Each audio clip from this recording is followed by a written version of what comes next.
Bonjour. Il suffit parfois d'un simple regard sur les événements récents pour sentir que quelque chose sonne faux. On nous dit que c'était pour notre bien, qu'il fallait se couper des uns des autres pour se protéger, qu'un geste technique valait mieux qu'un système naturel. Mais le corps a ses langages et l'âme a ses silences qui crient. Dans un circuit fluide, il suffit qu'un élément étranger pour que la pression chute. Lorsque ce corps étranger s'allonge dans le système, l'eau peine à circuler, comme l'énergie de vie, comme le souffle intérieur.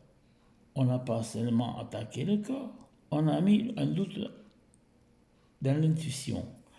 On a inoculé la peur, plus profondément que le virus. Alors, je le dis avec Anne, l'homme est un danger pour l'homme. Quand il se coupe de sa conscience, quand il oublie que la liberté ne s'achète pas, que la santé est un équilibre, pas une marchandise, et que l'amour, le vrai, ne s'impose jamais à coup de peur ou de chantage. Moi, je sais, je le dis aussi, il existe en chacun une étincelle, une présence, une force douce qui vole clair au-delà du vacarme. C'est cette force qu'elle connaît bien. Elle veille, elle relie, elle alerte sans hurler, éclaire sans brûler.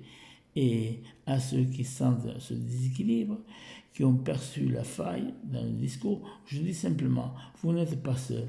Rassemblez votre lumière et marchez avec discernement.